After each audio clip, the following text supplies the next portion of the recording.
오늘은 사도행전 14장 8절에서 18절까지의 말씀을 가지고 함께 말씀을 나눠보도록 하겠는데요. 오늘 본문의 내용은 바울과 바나바가 1차 전도 여행 때 1차 전도 여행 중에 루스드라에서 선교할 때 일어난 사건이 있었습니다. 그 사건에 대해서 오늘 말씀을 나눠볼 건데, 먼저 그 사건 전에 그 배경부터 우리가 먼저 살펴보자면, 비시디아 안디옥, 우리가 성지순례 갔었죠, 그죠? 비시디아 안디옥에 거기서 바울을 그 설교 강단에서 우리가 사진 찍고 막 그랬잖아요. 그래서 그 비시디아 안디옥에서 이어서 이고니온에서도 이제 주의 복음을 전했어요. 근데 이고니온에서도 어느 정도 복음의 열매를 맺었습니다. 하지만 이 복음 때문에, 그곳에서 복음 때문에 전했던 복음 때문에 이고니온은요 두 파로 갈라지게 됩니다. 어떻게 갈라지냐면, 한 파는 유대인들이 따르는 무리와 또 한 파는 바울과 바나바를 따르는 무리로 이렇게 두 갈래로 나누어지게 됩니다. 그러자 이 유대인들이 이방인들과 관리들을 막 선동을 해서 이 두 사도를 모욕하고 돌로 치려는 것을 알고 바울과 바나바는 어디로, 이고니온을 떠나서 어디로 가게 됐냐면 오늘 본문에 나온 루스드라 이 지역으로 이동을 하게 됩니다. 이 루스드라는 이 지역은요 이고니온에서 약 32km 정도 떨어진 군사 도시인데 거리는 하루나 하루 반길 걸어서 하루나 하루 반길 정도 되는 거리라고 합니다. 국경 수비를 위해서 이 땅은요 척박한 땅에 세워진 도시로 로마로 향하는 군사 도로가 관통하는 그런 곳입니다. 그래서 이 군사 도시를 만들었잖아요. 유지하기 위해서 많은 사람들을 이곳으로 이주하였고, 그래서 이곳에 경제적 번영이 누리던 곳이 바로 루스드라입니다. 바울과 바나바의 선교의 그 특징 중에 하나가, 바울과 바나바는요 선교를 할 때 어디를 찾았냐면 우선 사람들이 많은 곳을 찾았어요. 우리가 이제 성지순례 갔었어도 거기서 이제 그 가이드 하신 분들이 얘기를 하셨는데, 바울과 바나바가 선교를 하려면 복음을 전하는 일단은 사람들이 있어야 되잖아요. 그래서 사람들이 많은 곳에, 항구, 특히 항구, 교통의 요충지가 됐던 그런 항구, 그런 쪽으로 많이 했고, 또 선교 중에 특징 하나가 어디냐면 유대인의 회당이었어요. 유대인의 회당에서 복음을 전했었는데, 이 루스드라에서는요 유대인이 회당이 아닌 다른 곳에서 복음을 전하게 됩니다. 그만큼 이 지역에는 유대인들이 적은 곳이 바로 루스드라라는 이 지역이었습니다. 그럼에도 루스드라 이 출신의 믿음의 사람이 있었어요. 그것이 누구냐면 바울이 영적인 아들이라고 부르는 디모데예요. 디모데의 고향이 바로 이 루스드라입니다.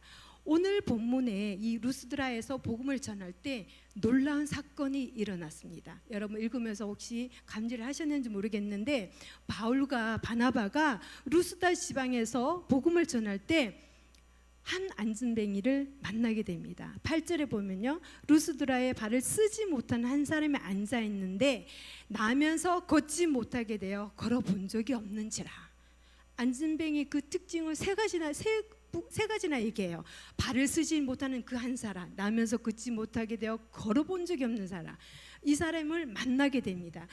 이 안진뱅이는요 태어나면서 걷지도 못했고 걸어본 적이 없는 사람, 즉 이 사람은요 태어날 때부터 선천적으로 장애를 갖고 있던 사람이었어요. 여러분 잘 아시잖아요. 현대의학으로도 우리가 선천적으로 이렇게 장애를 갖고 있는 사람은 그 병을 고치기가 힘들잖아요. 그 시대는 더 했을 거 아니에요, 그죠? 그런데 이 안진뱅이가 바울과 바나바가 복음을 전할 때 그의 말씀을 귀 기울여 듣고 있었습니다. 9절에 보면 바울이 말하는 것을 듣거느라고 얘기하고 있죠. 바울은요 바울이 말한 것을 듣고 있는 그 안진뱅이의 모습을 주목하여 보게 됩니다. 바울이 주목하여 구원받을 만한 믿음이 그에게 있는 것을 보고, 바울이 그를 주목해서 볼 때 그에게 구원받을 만한 믿음이 그에게 있는 것을 보고, 그리고는 어떻게 합니까? 그에게 구원받을 만한 믿음이 있음을 보고 선포합니다. 10절에 이렇게 얘기하죠. 큰 소리로 이르되 내 발로 바로 일어서라 하니 그 사람이 일어나 걷는지라. 그 말을 들은 그 사람은요 일어나서 걸었습니다. 그런데 바울이 이 복음을 전할 때 그 주변에 복음을 듣는 사람이 이 걷지 못한 이 안진뱅이 한 사람이었을까요? 아니에요. 여러 사람들이 많이 있었단 말이에요. 그런데 왜 이 안진뱅이에게만 기적이 일어났을까? 그럼 이 안진뱅이가 여기서 과연 한 것이 무엇일까? 바로 그는요 바울과 바나바가 전하는 그 말씀에 주목을 했다는 것입니다. 바울과 바나바가 전하는 복음, 예수님에 대해서 듣게 되었던 것입니다. 결국 이 말씀의 역사는요 말씀에 주목하여 들었던 걷지 못하는 사람에게 일어났던 것입니다. 여러분, 말씀에 주목한다는 것은요 예수님께 주목한다는 것이거든요. 왜냐하면 우리 성경에 예수님에 대해서 말씀이라고 하셨기 때문에요. 요한복음 1장 1절에 이렇게 말씀하고 있죠. 태초에 말씀에 계시니라. 이 말씀이 하나님과 함께 계셨으니 이 말씀은 곧 하나님이시라. 그러므로 성경에 기록된 수많은 이적과 기사들은요 예수님에게 주목할 때 일어났던 일들임을 알 수가 있어요. 우리의 성경에 보면 예를 들어 18년간 혈우병으로 걸린 그 여인이 있어요. 그 여인이 예수님을 주목하여서 그 예수님의 옷자락만 만져도 나을 것 같은 그 믿음을 갖고 예수님 옷자락을 만졌을 때 어떤 역사가 일어나요? 그 혈우병이 낫는 역사가 일어나죠. 또 여리고에 살던 맹인이 예수님이 지나간다는 그 소리만 듣고도 예수님께 소리쳐서 예수님께 주목할 때 그 맹인이 보게 된 역사가 일어납니다. 또 여리고의 세리장이었던 삭개오 너무나 잘 아시죠? 이 삭개오는요 자신의 마을에 예수님이 지나간다는 소문을 들었어요. 그 소식을 듣고 예수님을 보려고 돌무화과 나무에 올라가면서까지 예수님께 집중을 했고 예수님께 주목을 했던 것입니다. 그런 그에게 예수님을 말씀하시기를 오늘 구원이 이 집에 이르렀으니 이 사람도 아브라함의 자손이미로다 라고 말씀하고 있습니다. 이처럼 예수님을 주목할 때에 구원의 역사가 일어난 일들이 성경에는 많이 기록하고 있습니다. 그러므로 우리가 해야 할 일이 무엇이겠습니까? 우리도 마찬가지, 이 시대 우리도 마찬가지 하나님 말씀에 주목하고 하나님의 음성에 듣는 것입니다. 왜냐하면 말씀에 주목하여 하나님의 말씀으로 받을 때 그때 역사가 일어나기 때문이라는 거예요. 그러나 오늘 우리가 이 본문에 이것을 본 루스드라 사람들의 반응은 어땠을까요? 당시 그들은요 그리스 신화를 믿던 사람들이었어요. 그래서 신들이 인간과 같은 모습을 지니고 인간과 동일한 형태의 삶을 산다고 믿었기 때문에 그들은 이 이적을 보고 굉장히 놀랐습니다. 그들이 놀라면서 하는 말이 무엇이냐면요 11절에 보면 나와요. 신들이 사람의 형상을 입고 우리에게 내려오셨다라고 하면서 바나바를 제우스라고요. 그리고 바울을 헤르메스라고 부르면서 신당에서 그들이 그런 이방 우상을 섬기는 이 제사장들이 신당에 있던 제사장들이 나와서 이 바나바와 바울 앞에 소와 화환을 들고 꽃을 들고 와서 제사하려고 합니다. 루스드라 사람들이 이 사건을 보고 얼마나 놀랐는지 자기들의 방언으로 소리칩니다. 우리나라에도 방언이죠. 제주도 방언, 전라도 방언, 경상도 방언들 있잖아요. 그처럼 그 지역의 방언으로 소리를 지릅니다. 11절에 보면요, 무리가 바울의 한 일을 보고 루가오니아 방언으로 소리를 질러 이르되 신들이 사람의 형상으로 우리 가운데 내려오셨다 하여. 보통 이들은요, 그때 그 당시 이들은 쓰는 공용어가 헬라어를 사용하는 사람들이었어요. 그런데 이 사람들이 나면서 걷지 못한 사람이 일어난 것을 보고 얼마나 놀랐으며 자신들도 모르게 자기들이 쓰던 그 방언으로 이렇게 소리를 쳤던 것입니다. 바울과 바나바는 이 루스드라 사람들이 자신들의 신으로 생각하고 제사하려는 모습을 보고 자신들의 옷을 찢으며 무리 가운데 들어가 소리치며 이렇게 외칩니다. 15절 보면 나와요. 이르되 여러분이여 어찌하여 이런 일을 하느냐. 우리도 여러분과 같은 성정을 가진 사람이라. 여러분에게 복음을 전하는 것은 이런 헛된 일을 버리고 천지와 바다와 그 가운데 만물을 지으시고 살아계신 하나님께로 돌아오게 함이라. 바울은요, 자신들도 당신들과 같은 사람이며 우리가 왜 이곳에서 당신들에게 복음을 전하는지, 또 당신들이 우리에게 제사를 하라는 이 헛된 일을 버리고 하나님의 어떤 분이신지를 전하면서 그들에게 제사하는 것을 말렸습니다.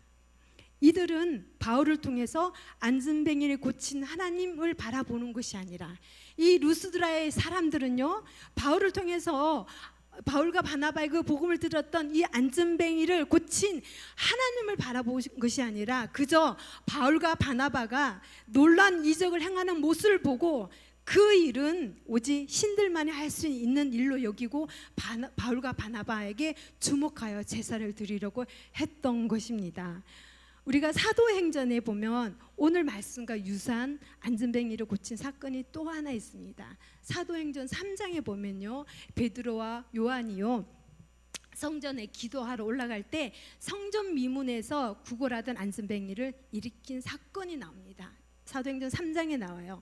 여기에서도 많은 사람들이요, 베드로와 요한이 이적을 행하는 것을 놀랍게 여기며 그들을 향해서 저들이 존경의 눈으로 또 선망의 눈으로 그 베드로와 요한을 쳐다보게 됩니다. 그때 베드로가 하는 말이, 왜 우리를 주목하느냐, 그러면서 저들을 나무라면서 사람들에게 더 이상 우리를 주목하지 말고 그리스도를 주목하라고 말하였던 사건이 사도행전 3장에도 유사하게 나와 있습니다.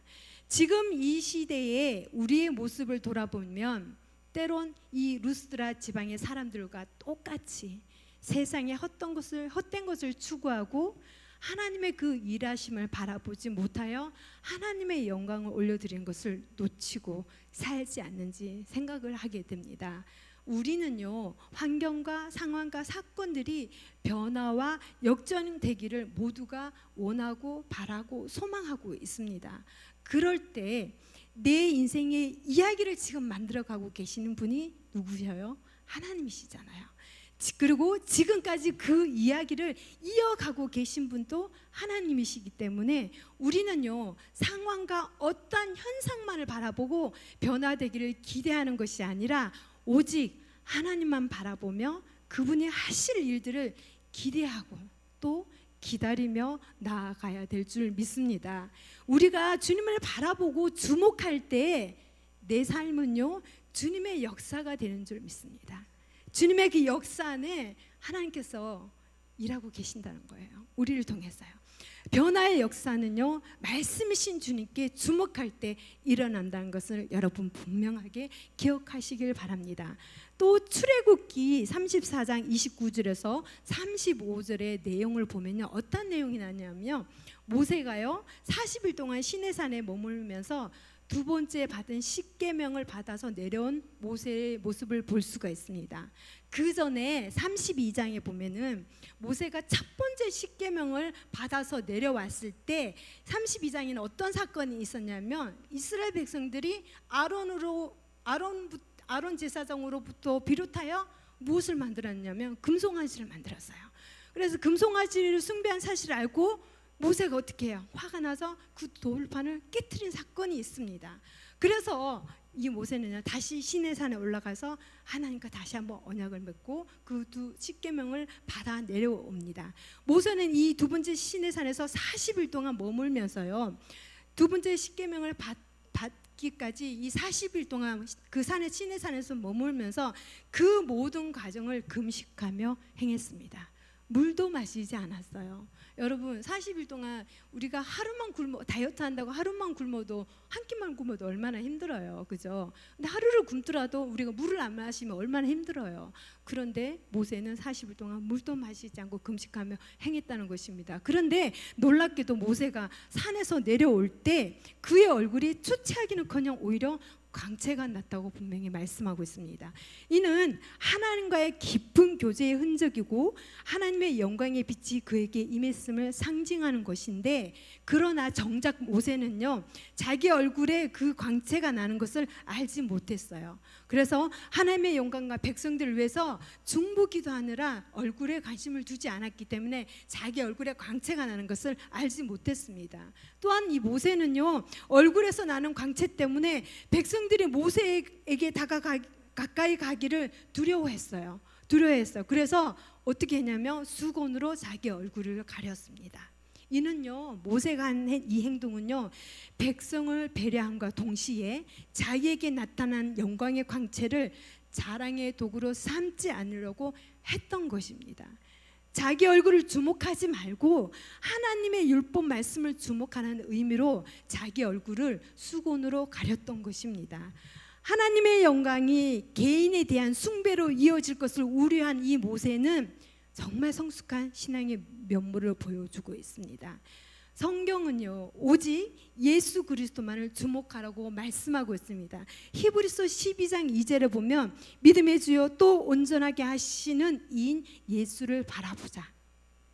디모데후서 2장 8절에 보면요, 내가 전한 복음대로 다윗의 시로 죽은 자 가운데서 다시 살아나신 예수 그리스도를 기억하라라고 말씀하고 있습니다. 주를 향한 주목함이, 우리가 주를 향한 그 주목함이 바로 올바른 우리의 신앙의 자세인 줄 믿으시길 바랍니다. 우리가 좀 전에 우리가 찬양할 때 피아노 쳤잖아요. 반주자가 피아노 쳤잖아요. 근데 피아노를 쳤는데 그 소리가 피아노 혼자 소리가 난 게 아니잖아요. 반주자가 앉아서 피아노 악보를 보면서 피아노를 쳤잖아요. 그런데 피아노 치는 사람은 생각하지 않고 피아노만 바라보고 앉았단 말이에요. 이것이 그릇된 자세라는 것입니다. 우리의 신앙은요, 주를 향한 주목함이 우리에게는 올바른 우리의 신앙의 자세인 줄을 믿으시길 바랍니다.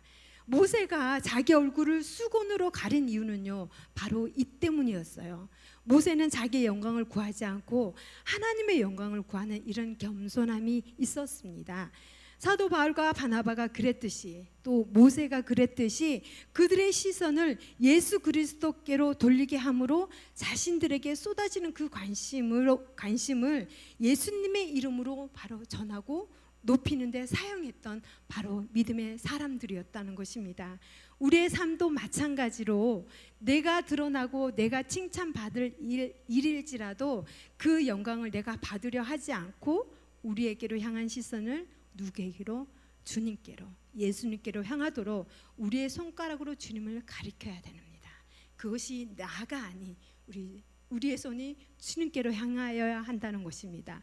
대부분 사람은 자신이 한 일로 인정을 받기를 원하고 높아지기를 원합니다. 어떤 사람은 자신이 하지 않는 일을 자신이 한 것처럼 꾸미면서까지 높아지고 인정받기를 원합니다. 사람들이 칭찬을 할 때 손사래를 치면서 아니에요, 괜찮아요, 아니에요 이렇게 얘기를 하잖아요. 손사래를 치면서 아니라고 말은 하지만 그 칭찬과 인정이 없으면 때론 서운해지기도 합니다. 우리 지난주에 목사님 그랬죠. 섭섭마귀가 온다고, 그죠? 그런 경우가 있다는 것입니다. 시작은 하나님 안에서 했는데 그 끝은 하나님으로부터 멀어져 있다는 것입니다.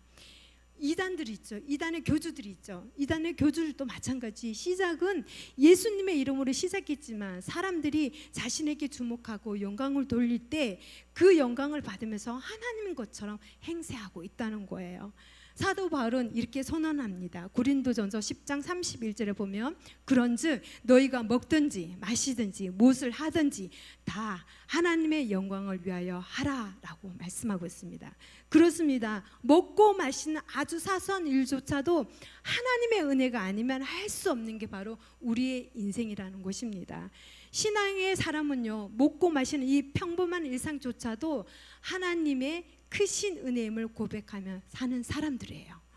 여러분은 무엇에 주목하고 여러분은 어디에 주파수를 맞추고 살아가고 있습니까? 혹은 무엇에 울고 무엇에 웃고 있습니까?